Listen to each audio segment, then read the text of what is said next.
लग्नानंतर होईलच की प्रेम या मालिकेच्या पुढील भागामध्ये आपण पाहणार आहोत काव्याच्या IAS परीक्षेचा निकाल लागलेला असतो आणि त्यामुळे ती फेल झालेली असते. त्यामुळे ती अतिशय दुःखी होते आणि तेव्हा सर्वजण हे तिला समजावण्याचा प्रयत्न करत असतात आणि त्यावेळेस नंदिनी तिला विचारते, हे कसे काय झाले काव्या, तू तर सर्व अभ्यास पूर्ण केला होतास. तेव्हा काव्य ही सर्वांना उत्तर देते, माझा अभ्यास तर पूर्ण झाला होता, परंतु सदैव माझ्या डोक्यामध्ये पहिल्या गोष्टी येत होत्या.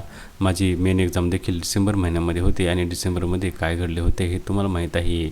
त्यानंतर आईने देखील मला सांगितले होते की त्यांना त्यांच्या बहिणीचे लग्न अटेंड करता आले नाही, कारण त्यांना लग्न आणि मुलामध्ये मुलांची निवड करावी लागली.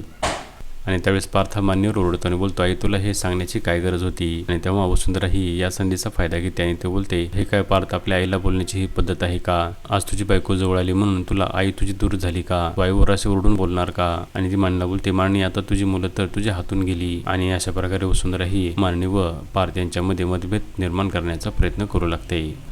आता पुढे येणाऱ्या भागामध्ये माननी आणि पार्थ यांच्यामध्ये दुरावा निर्माण होणार का हे पाहणे अतिशय रंजक ठरणार आहे. लग्नानंतर होईलच की प्रेम या मालिकेचे सर्व अपडेट्स पाहण्यासाठी आमच्या चॅनलला लाईक करा, शेअर करा आणि सबस्क्राईब करायला विसरू नका.